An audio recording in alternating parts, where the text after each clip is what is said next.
ನೀವು S A P ಕಲಿಬೇಕಂತಿದ್ದೀರಾ? S A ಪಿಯಲ್ಲಿ ಯಾವ ಮಾಡ್ಯೂಲ್ ಮಾಡಬೇಕು ಅನ್ನುವ ಕನ್ಫ್ಯೂಷನ್ ಇದೆಯಾ?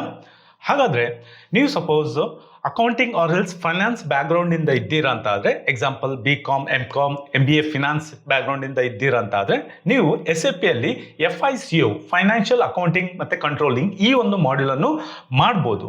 ಸಪೋಸ್ ನೀವು ಮೆಕ್ಯಾನಿಕಲ್ ಇಂಜಿನಿಯರಿಂಗ್ ಮಾಡಿದ್ದೀರಾ, procurement, material management, inventory handling ಈ ಒಂದು ಫೀಲ್ಡ್ ಅಲ್ಲಿ ಎಕ್ಸ್ಪೀರಿಯನ್ಸ್ ಇದೆ ಅಂತ ಆದ್ರೆ ನೀವು ಎಸ್ ಎ ಪಿಯಲ್ಲಿ ಮೆಟೀರಿಯಲ್ ಮ್ಯಾನೇಜ್ಮೆಂಟ್ ಈ ಒಂದು ಮಾಡ್ಯೂಲ್ ಅನ್ನು ಮಾಡ್ಬೋದು.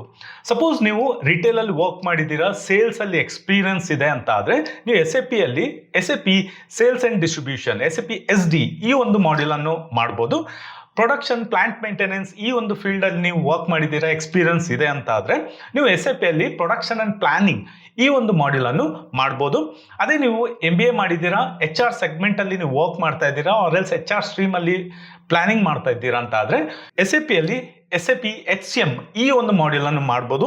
ಸಪೋಸ್ ನೀವು ಟೆಕ್ನಿಕಲ್ ಬ್ಯಾಕ್ಗ್ರೌಂಡ್ ಇಂದ ಬಂದಿದ್ದೀರಾ, computer science, information science engineering ಮಾಡಿದ್ದೀರಾ, IT ಸೆಕ್ಟರ್ ಅಲ್ಲಿ ಮೂವ್ ಆಗ್ಲಿಕ್ಕೆ ನೋಡ್ತಾ ಇದ್ರೆ ನೀವು ಎಸ್ ಎ ಪಿಯಲ್ಲಿ ABAP ಆರ್ ಬೇಸಿಸ್ ಈ ಒಂದು ಮಾಡ್ಯೂಲ್ ಅನ್ನು ನೀವು ಮಾಡ್ಬೋದು.